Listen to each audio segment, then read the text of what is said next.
Donc je vais réexpliquer quand même, je vais essayer de réexpliquer. Donc là je vais zoomer, donc 1, 2, 3. Ouais non ça fait trop. Ça fait trop, on va virer ça là. Ça on va le mettre vraiment, allez, bah, on va l'enlever carrément. Du coup ouais je peux peut-être faire 4. Voilà.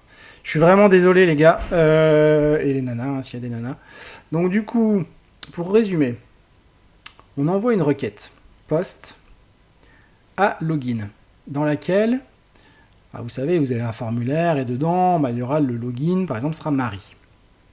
Donc là, le serveur, qu'est-ce qu'il fait? Il se dit, tiens, je reçois un truc post. Je reçois cette post login. Donc, lui, il va ici. Il va ici. Et il dit, ok, je vais prendre le username qu'on a envoyé. Donc c'est ça, en fait, c'est Marie. Donc, l'username, c'est Marie. De là, il va construire un payload. Donc, c'est un objet dans lequel il va dire le username, il y aura une clé qui sera username et une valeur qui sera Marie. Et ce payload, il va le mettre avec, il va le mixer avec la méthode sign, là, avec de JWT, et il va créer un token, donc avec cet objet avec username Marie, plus le code secret qu'on avait dans .env, avec ce secret-là, il va faire un petit mix de ça, et hop, ça va générer un token. Et ce token, il va le retourner dans un objet. Il y aura un objet qui aura pour clé token, et il y aura donc cette valeur du token. Donc Marie, sur son navigateur, elle va recevoir ce token. Donc hop, on le fait. Donc du coup, elle envoie la réponse, et voilà, elle reçoit ce token. Donc elle va récupérer ce token. Donc ça, il faut le faire. Hop, il faut récupérer le token, et de là, elle va dire, ok, je veux voir mes informations. Donc je vais envoyer une requête en cliquant. Il y aura peut-être par exemple un lien private dans lequel elle pourra voir ses informations private, un lien get, et elle va dire, j'envoie, je veux aller dans cette URL private, mais je vais aussi mettre dans le header de ma requête le token précédé du mot-clé bearer. Donc, le serveur, qu'est-ce qu'il fait? Il se dit, ok, elle veut aller dans private. Donc, déjà, je vois qu'il y a un middleware qui est authenticate token. Donc, on va déjà commencer par ça. Donc, hop, il va aller ici. De là, il va prendre ce qu'il y a dans autorisation ici. Donc, il va récupérer ça.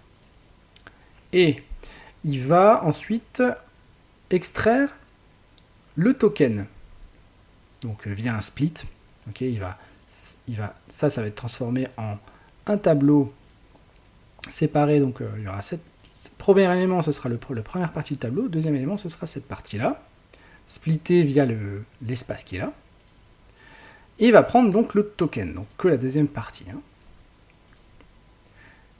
Alors, il se peut qu'il n'y ait pas de token. Dans ce cas-là, il renvoie une 401. Mais sinon, s'il y a un token, il va le vérifier. Donc, il va avec la méthode verify. jwt.verify. Donc, il va mettre le token dedans, le secret pour vérifier si ça correspond bien au secret. Et de là, ça va retourner donc un callback. Alors, il se peut qu'il y ait une erreur. Donc, dans ce cas-là, on va retourner le statut, non, 403, c'est interdit, ton token n'est pas bon. Tu ne peux pas accéder à ces informations-là. Ou alors, ça peut être aussi parce que, le token, on verra peut-être dans une autre vidéo comment faire pour avoir un token qui a une durée de vie qui n'est pas infinie. Et bref, le token n'est pas bon, donc ça envoie une 403. Sinon, si le token est bon, eh bien, on va injecter dans l'objet request le username. Et le username, on va le récupérer en fait du payload. Parce que là, on peut récupérer le payload. Donc le payload,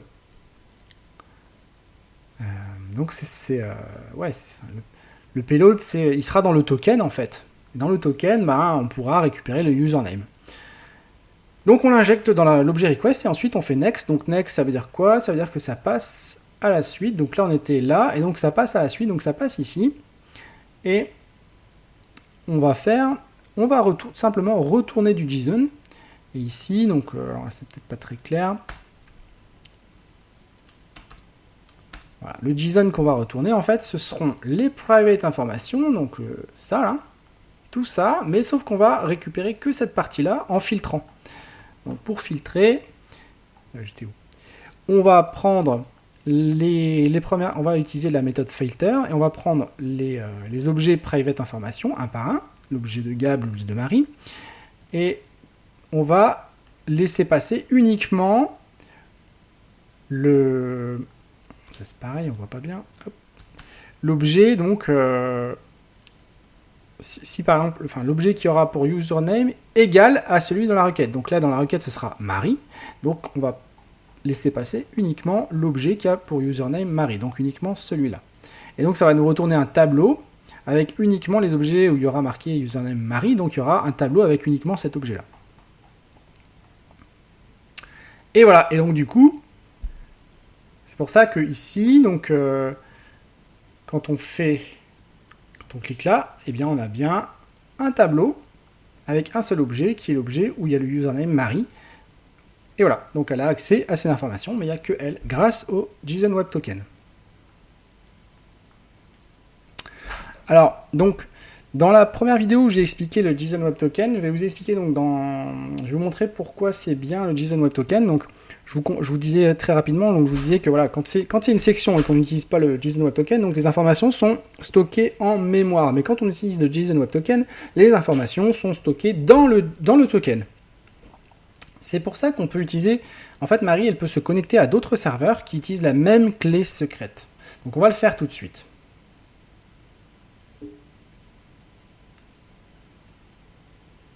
Alors, je vais juste dézoomer un petit peu pour l'instant.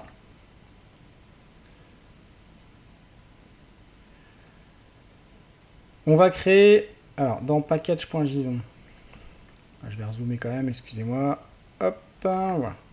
Alors, dans package.json, nous pouvons démarrer donc le serveur dev start. On va en faire un autre qu'on va appeler dev start 2.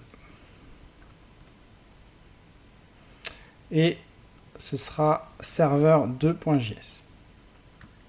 On va sauver ça. Donc là, le serveur 2.js, est-ce qu'on peut dupliquer? On peut pas faire dupliquer ça, non. Bon, on va faire un nouveau file, serveur 2.js. En fait, dans serveur 2.js, il y aura la même chose, ce sera le même serveur. Hein, et c'est juste qu'on va le faire tourner sur le port 4000 au lieu de 3000. Mais il va récupérer la même information. Alors, maintenant, il est où mon terminal? Terminal.